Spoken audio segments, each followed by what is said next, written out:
오늘 1절에 보니까요, 안식일에 예수께서 행하신 일이다 이렇게 우리에게 알려주고 있죠. 오늘이 14장 1절인데요 13장 10절에도 보면 13장 10절에도 예수님께서 안식일에 행하셨던 기적을 말씀하고 있습니다.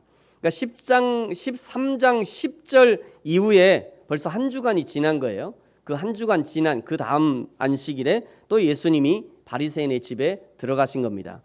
한 주일이 지난 그 다음 안식일에 이 바리새인의 지도자의 집에 뭐하러 들어가셨냐면 떡 잡수시러 들어갔다, 식사하러 들어가셨다 이렇게 우리에게 알려주고 있는 겁니다. 지난번 오늘이 벌써 14장인데요 11장에 설교할 때 11장 37절에도 보니까 식사 자리에 초청을 받고 바리새인의 집에 들어갈 때 예수님께서 손을 씻지 않고 들어간 것 때문에 그것 때문에 또 바리새인들이 꼬투리를 잡았었죠. 그리고 12장에서는 바리새인들의 그런 외식을 주의해라 이렇게 교훈을 주셨고요. 13장에는 안식일에 병을 고쳐주시는 것 때문에 또 한 번 대판 논쟁이 붙었습니다. 이번에는 바리새인의 집에 들어가서 이제 식사할 때 그때 일을 알려주고 계신데요. 요 식사 자리에 들어가면 또 분명히 저 바리새인들이 꼬투리를 잡아서 예수님을 시험하고 예수님을 죽이려 한다는 것을 뻔히 아셨을 거예요. 그럼에도 불구하고 이 바리새인의 집에 들어가신 이유가 도대체 무엇인가? 예수님은 뻔히 아셨을 건데 왜 이 바리새인의 집에 들어가셨을까?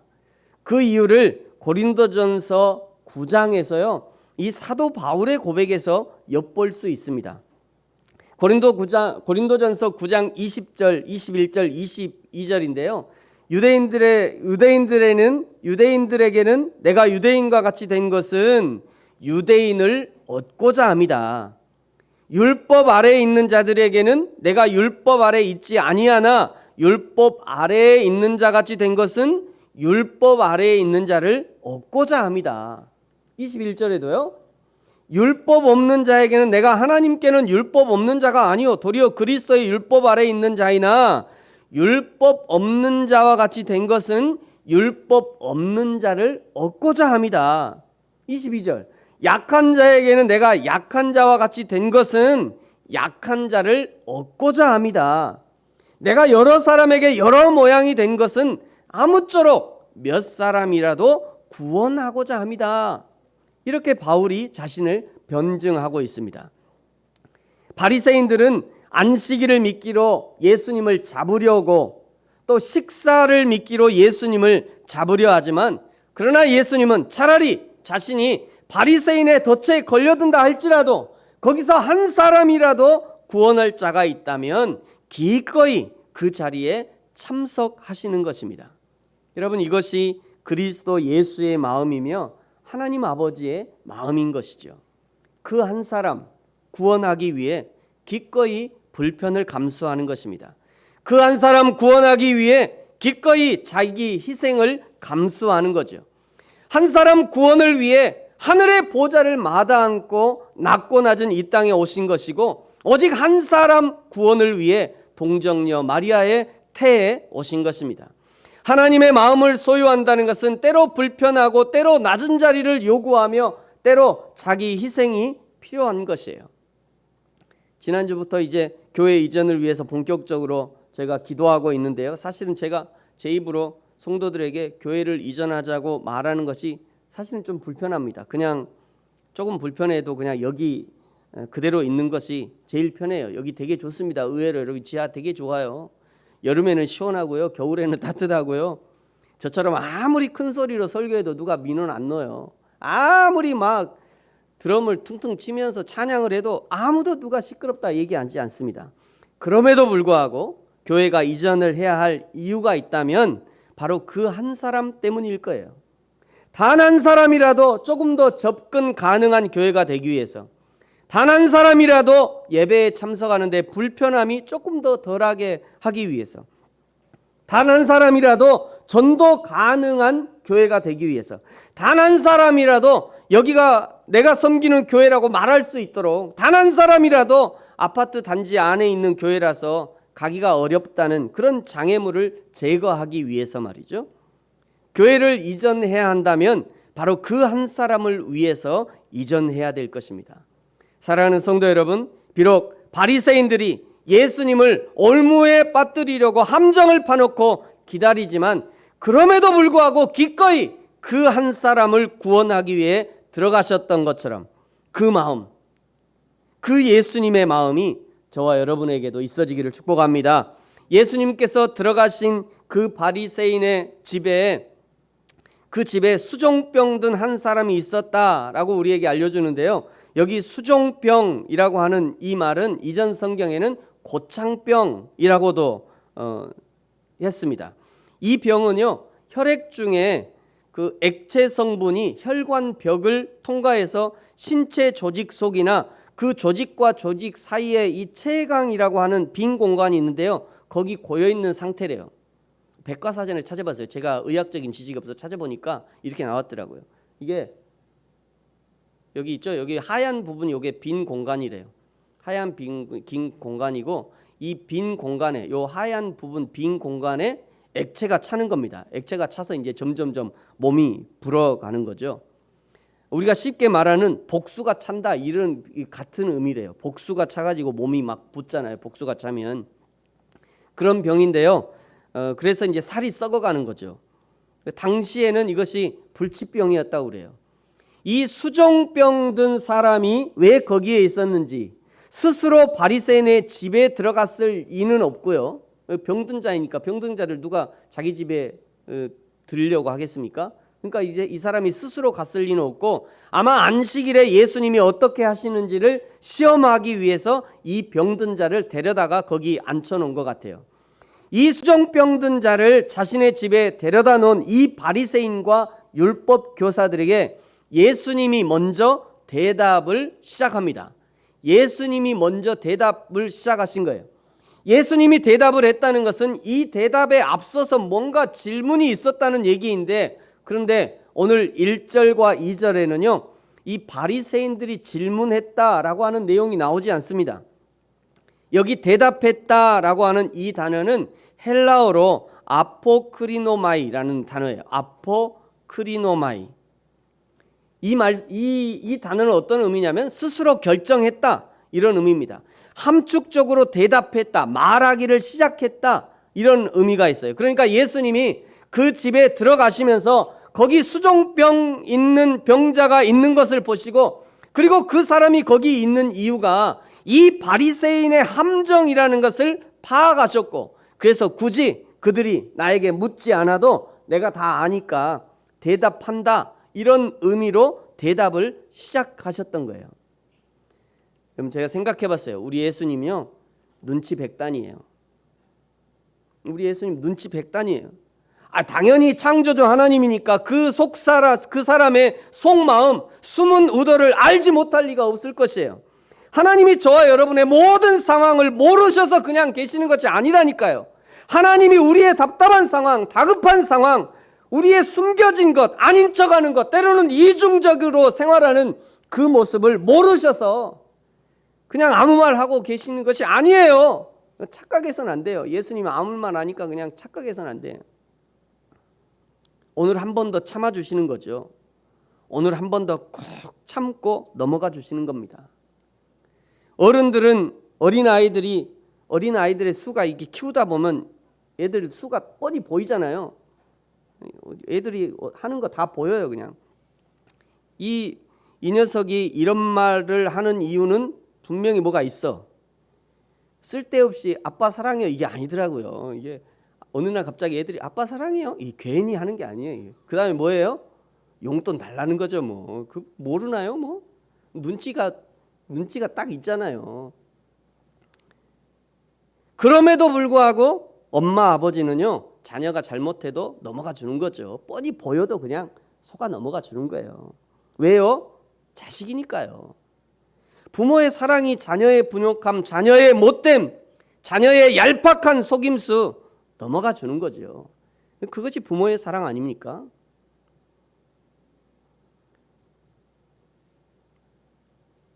더 어른된 자가 이게 넘어가 주는 거죠. 그럼 그것이 성숙 아닙니까? 성숙한 자가 넘어가 주는 거예요. 여러분, 그렇다고 해서 이런 부모를 이용해 먹어서는 안 됩니다. 그 부모의 그 사랑의 마음을 안다면 오히려 더 정직하고 성실하게 살아야 하는 거죠. 오히려 더 그 부모에게 효를 다하는 것이에요. 그것이 바른 자녀일 것이에요. 이 제일 나쁜 놈이 어떤 놈이냐면, 우리 엄마는 원래 이래도 돼. 우리 아빠는 원래 이런 거 좋아하셔. 우리 엄마는 원래 그냥 부엌에서 그냥 부엌 바닥에 앉아서 드시는 거 좋아해. 우리 엄마 원래 몸빼바지 이거 헐렁한 옷 좋아하시더라고. 우리 엄마 원래 그런 거 좋아한다고 그랬어. 우리 아빠는 생선 대가리 좋아하시더라고. 대가리가 제일 맛있대. 대가리 정식 단어 펴주는 거 아시죠? 저는요, 어릴 때 우리 아버지 당연히 대가리가 제일 맛있어서 그거 드신 줄 알았어요. 저도 어두육미 이러시면서 야, 고기는 대가리가 제일 맛있다 이러셔서 아버지가 드시더라고. 야, 나도 언젠간 내가 저 대가리 제일 맛있는 거 먹어야지 이렇게 생각했는데, 애들 키워보니까 그게 아니더라고요. 애들 키워보니까 왜 부모가 저 대가리 먹죠?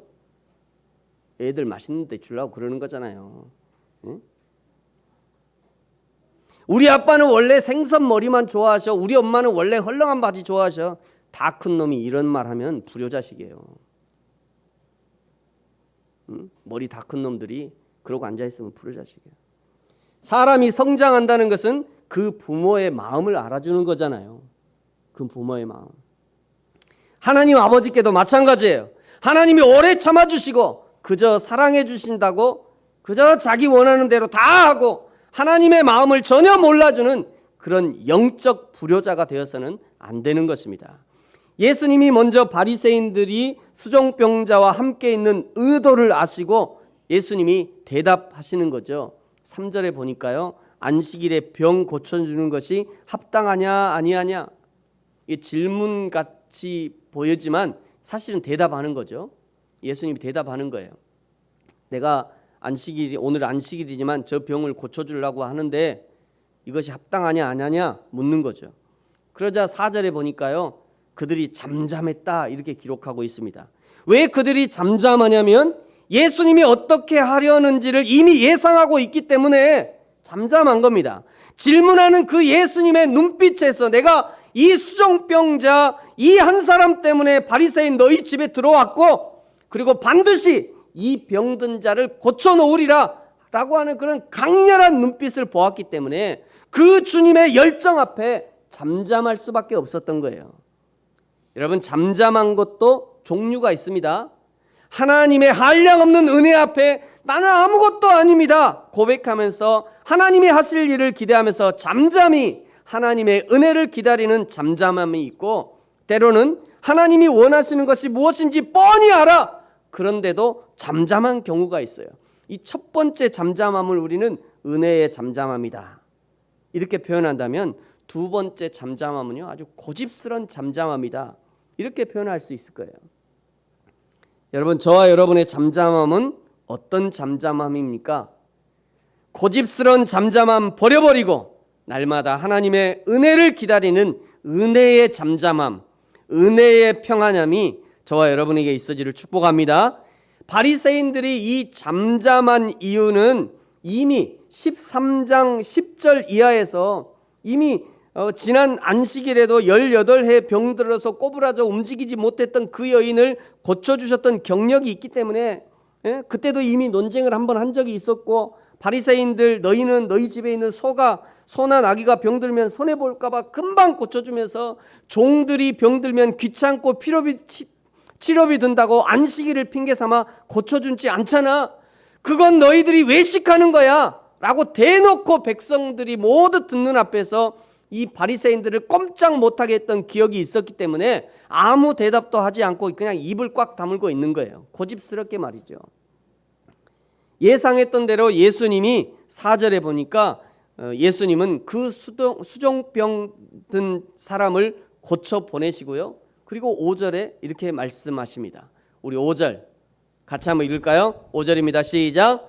또 그들에게 이르시되 너희 중에 누가 그 아들이나 소가 우물에 빠졌으면 안식일에라도 곧 끌어내지 않겠느냐 하시니. 아멘. 뭐 그것을 말이라고 합니까? 당연히 끌어내야죠. 당연히 우물에 빠진 소를 살려내야죠. 안식일이면 어떻고 다른 날이면 어떻습니까? 당장 살려내서 오늘과 내일 이 밭과 저 밭을 갈아야 하지 않겠습니까? 모든 사람들은 자신의 필요에는 너무도 민감합니다. 그러나 다른 사람의 필요에는 둔해요. 인간의 죄성이 그렇게 만드는 겁니다. 그러나 예수 그리스도로 거듭난 사람, 성령의 사람은 다른 사람의 필요와 요구에 민감해집니다. 그것이 회복된 인간이에요. 회복된 성도는 다른 성도의 필요가 먼저 눈에 들어오게 되는 것입니다. 회복된 교회는요, 다른 교회의 필요가 먼저 눈에 들어오는 거예요. 회복된 사회는 소외되고 외면되었던 계층의 필요가 먼저 보여지는 것입니다. 사랑하는 성도 여러분, 저와 여러분에게 나의 필요와 요구에 민감하기보다 오히려 다른 사람들, 다른 성도들, 다른 교회의 필요가 먼저 보여지고 그리하여 기쁨으로 섬김의 손길을 내밀 수 있는 그런 믿음의 사람들 되어지기를 예수님의 이름으로 축복합니다. 이제 이 같은 맥락에서 혼인잔치에 청함을 받은 사람들의 비유가 이제 7절부터 등장합니다. 이 7절의 말씀을 보면 오늘 바리새인의 식사 자리에 있는 다른 사람들도 이 바리새인의 식사 자리에 다른 사람들도 함께 초대가 되었다는 것을 알 수 있죠. 초대된 사람들은 지금부터 한판 예수님과 논쟁을 치를 준비를 단단히 했을 겁니다. 율법에 대한 학식과 사회의 일반적인 지식으로 무장한 사람들이었을 거예요. 한마디로 이스라엘 사회의 랍비, 즉 선생이라 칭함을 받을 만한 사람들이었을 겁니다. 예수님께서 혼인잔치의 비유로 말씀을 시작하십니다. 8절에 보니까요, 혼인잔치에 초청함을 받으면 높은 자리에 앉지 말고 만약 너보다 높은 사람이 그 자리에 오면 9절에 내가 앉은 높은 자리를 내줘야 하니까 그때 네가 부끄러워지잖아. 그러니까 높은 자리에 앉지 않는 것이 좋아, 이렇게 얘기하신 거죠. 10절에 청함을 받을 때 처음부터 차라리 끝자리에 가서 앉아라.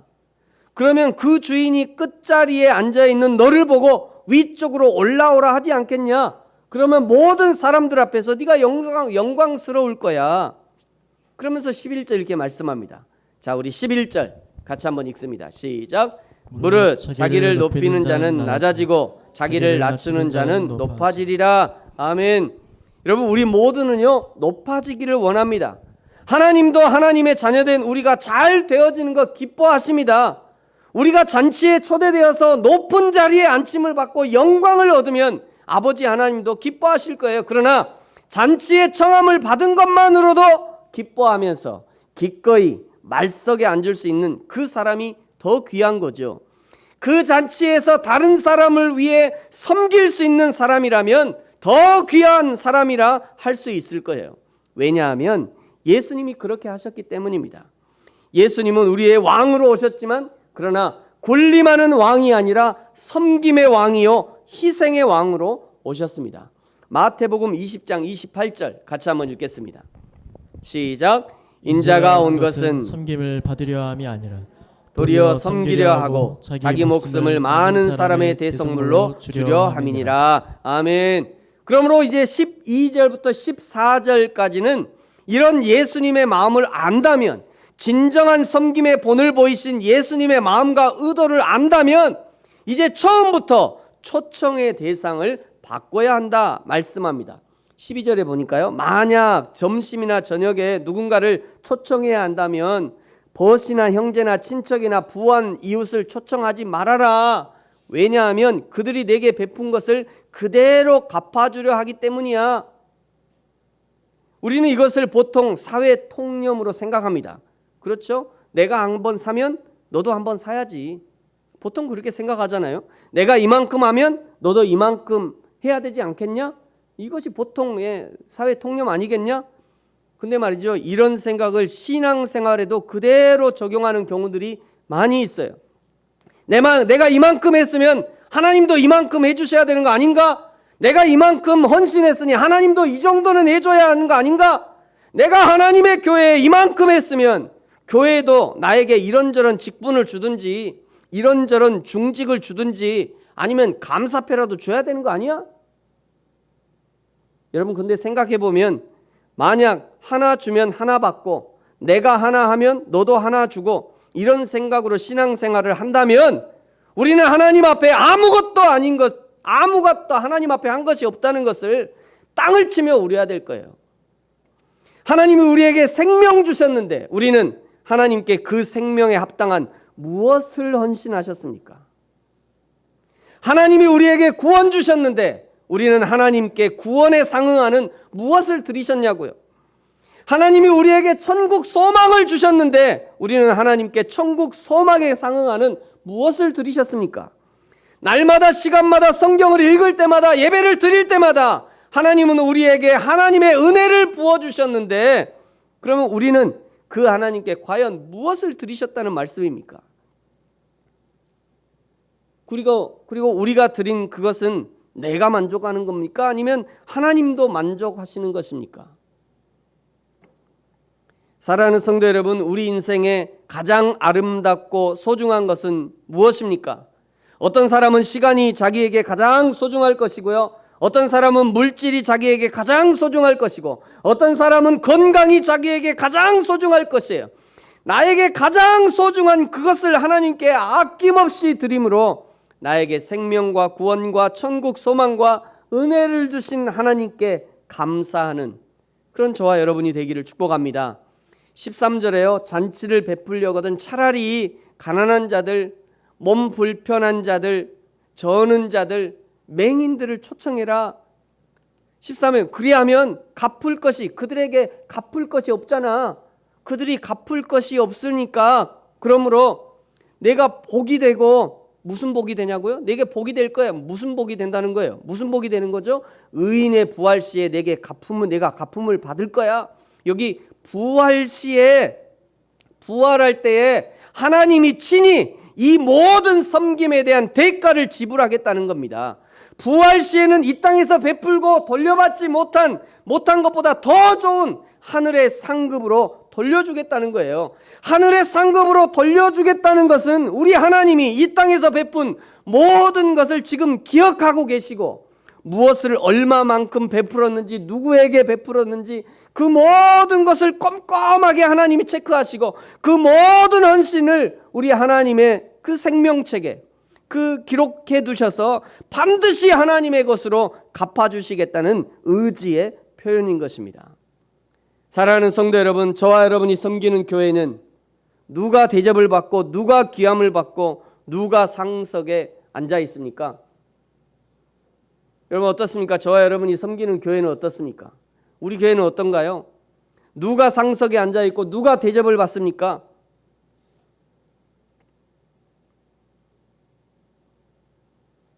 세상에서 가난한 자, 세상에서 소외된 자, 외로운 자, 슬픈 자가 오히려 대접을 받고 대접할 줄 아는 그런 개인과 교회, 그런 사회가 성숙한 개인과 공동체일 거예요. 저와 여러분이 진정 예수님을 만났다면 여러분 끝자리에 가시기 바랍니다. 끝자리는 십자가의 자리입니다. 끝자리는 겸손의 자리예요. 끝자리는 불편할 것입니다. 끝자리는 아무도 원치 않고 아무도 알아주지 않는 자리예요. 그러나 그 끝자리에서 우리 주님이 알아주시고요. 마지막 날에 우리를 불러서 그 영광의 자리로 우리를 옮겨주실 것입니다. 그러므로 사랑하는 성도 여러분, 저와 여러분이 성숙한 개인과 공동체가 되어서 우리 하나님의 마음을 기쁘시게 할 뿐 아니라 우리를 만나는 모든 사람들에게 하늘의 기쁨, 복음의 기쁨을 전달하는 저와 여러분이 되어지고 그리고 우리 공동체가 그런 공동체가 되어지기를 예수님의 이름으로 축복합니다. 기도하겠습니다.